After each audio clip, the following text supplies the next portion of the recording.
With transportation being a vital part in the San Francisco Bay Area, the popularity of ride-hailing companies has changed the game in transportation for all residents, whether in terms of convenience in such a populated area or job opportunities the ride-sharing company offer. I will be exploring the current rising trend of the ride-hailing industry, which although is convenient for many people, ultimately creates an economic and negative effect on both commuters and drivers, as they deal with issues such as accessibility for people of all income status, costs, and the wages made from working as a driver. While the rising use of ride-hailing opens up many job opportunities with flexible times for workers in need, even as a job, it is not enough to support themselves from a financial standpoint.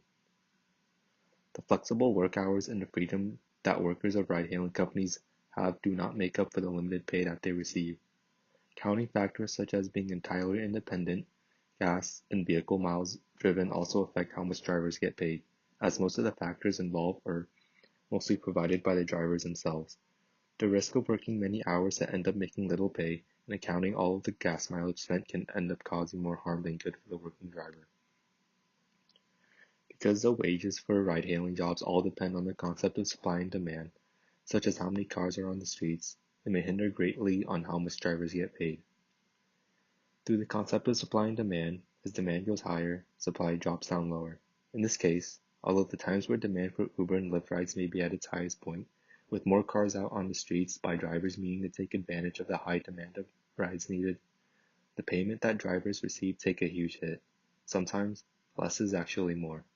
With many drivers essentially competing against each other for customers and their pay, it creates a risky and unassuring method of financial living.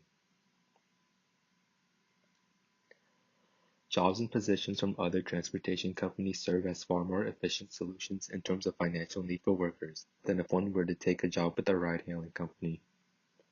The giant ride-sharing company Uber claims that their drivers make more money than other public transit drivers and are therefore extremely sufficient financial jobs, more so than other public transit jobs.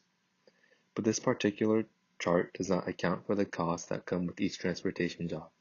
While public transit drivers such as taxi drivers tend to rely on leasing companies for their vehicles and gas needed, ride-sharing companies such as Uber and Lyft render a driver completely responsible for every action they take, from keeping their vehicle active and eligible to pick up customers up to their own safety.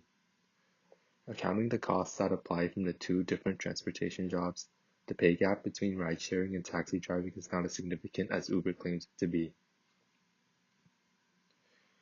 With ride-hailing challenging the relevance of other transportation industries, it limits the accessibility of transportation for commuters, particularly of low-income status. Public transportation companies are essentially viewed as a public service, where people regardless of their age or income are able to use.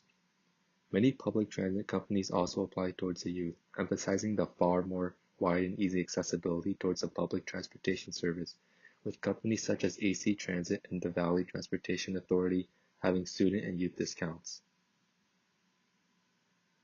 Alternative transportation methods, such as the public transportation branch, have more accessibility to residents and commuters of all socioeconomic status.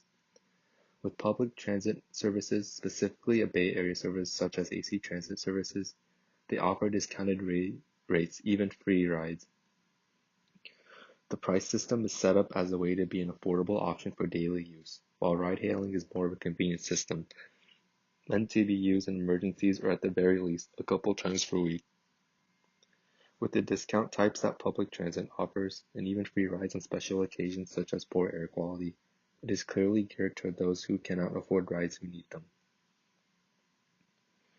The issue debating whether the fast-growing new technology of ride-sharing services both has its advantages and disadvantages. With the competition that ride-hailing creates against other transportation solutions that prove more affordable for lower-income residents, it can become damaging to those residents as it may restrict their few methods of getting around places. Although the convenience of being able to call a ride everywhere I go is useful, I believe that it is not worth trading the accessibility that cheaper and more public transportation solutions offer.